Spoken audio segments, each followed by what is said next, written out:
Karl Rove. Karl Rove. A protester tried to arrest Rove for treason. A protester tries to slap the cuffs on Karl Rove. Citizen's arrest for treason. The attempted arrest of Karl Rove. How did a CIA officer use lied to take us to war? War criminal! Watching me with the financer of Osama bin Laden. Justice for political Osama bin Laden. And on September 17th, you met with the financer of Osama bin Laden. Answer that question. Who do you think you are, traitor? September 17th, you met with the financer of Osama bin Laden. You are a traitor to this nation, Mr. Rove, and you will be tried for war crimes. War criminal! Breaking tonight, an update in our Bush League Justice series, another deadline and another refusal by Karl Rove to testify before Congress. Mr. Rove, excuse me. You have been required to report for a congressional subpoena. You are not above the law. You are a traitor to this nation.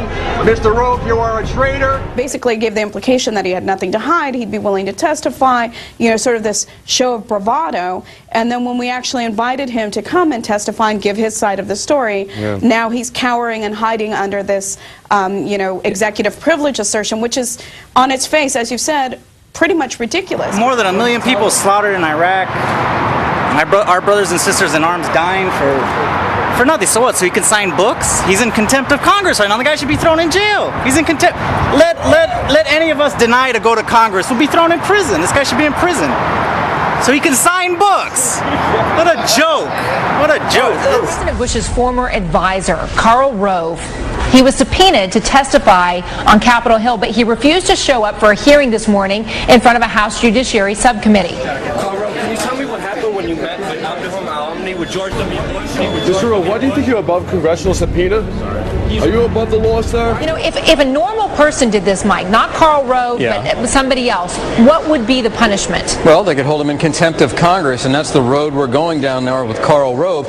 A road, incidentally, that's recently been trod by Harriet Miers. She's the former White House counsel, and by Josh Bolten. He is the current White House chief of staff. They subpoenaed him, sort of a forceful kind of invitation back in May. They knew all along, or they had indications all along, that he was not going to show up today. Nevertheless, they put out a placard with his name on it before the Judiciary Committee subcommittee today, only to have an empty chair behind it. The committee rejected his claim of executive privilege, thereby starting the ball rolling to hold him in contempt in committee for a vote in committee, and then on to the House floor, possibly for a vote. Many on the left, many in the blogosphere had been spreading around a rumor the last few days that House Democratic leadership in the form of Nancy Pelosi did not want to deal with this anymore, did not want this to happen. No, I didn't say go ahead. I would say you get away. Former White House senior advisor and Deputy Chief of Staff Karl Rove. This is video of Karl Rove. Karl Rove, the former Bush advisor, was in Los Angeles to sign his brand new book. He tweeted the time and the place. No, I didn't say go ahead. And then he showed up to a crowd of about 100 people, but not all of them were supporters because they knew he was going to be there because they read his tweets. Basically gave the implication that he had nothing to hide. He'd be willing to testify, you know, sort of this show of bravado. And then when we actually invited him to come and testify and give his side of the story, now he's cowering and hiding under this, you know, executive privilege assertion, which is, on its face, as you said, pretty much ridiculous.